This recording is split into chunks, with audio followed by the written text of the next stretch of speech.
Ayan na mga kaibigan. Nagisa ako ng bawang sibuyas, luya, at kamatis. Pagkatapos, ilalagay na natin yung ating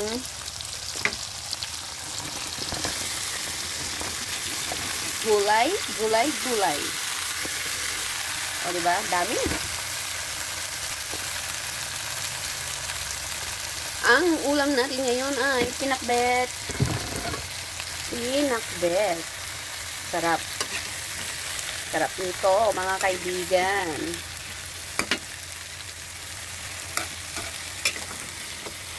Mga kaibigan, alam niyo yung binili kong na-slice na. Ngayon ko lang iluluto. Buti hindi nasira. Nilagay ko kasi sa ref. Ah, diba? Makulay ang gulay. Makulay ang gulay. Sarap. Tignan nyo, iba-ibang kulay. Violet, yellow, green. Kamatis ay red. Sarap. Alam nyo yung isasahog ko dito mga kaibigan?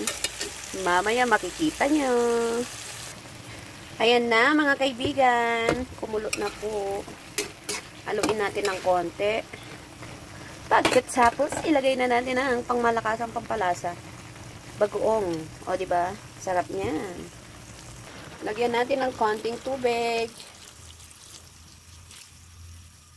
Seasoning.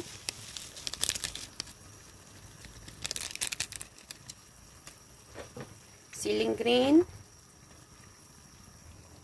Haluin.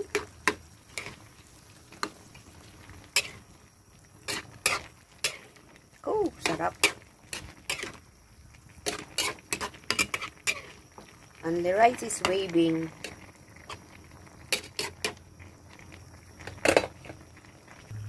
Ayan, kumukulo na po mga kaibigan. Ilagay na natin ang ating boneless bangus. Perfect partner, diba?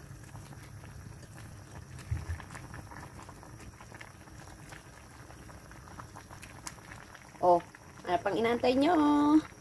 Kakain na po tayo mga kaibigan. Yan ang ating ulam.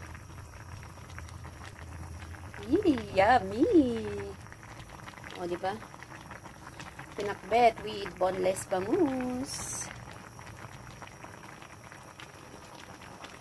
Oh, yan na. Siyempre. Kain na po. Pero wala pa yung mga kasama ko. Ayan ang ating ulam. Kailangan natin tikman, syempre. Perfect na yung bagoong niya. Hindi na kailangan lagyan ng asin.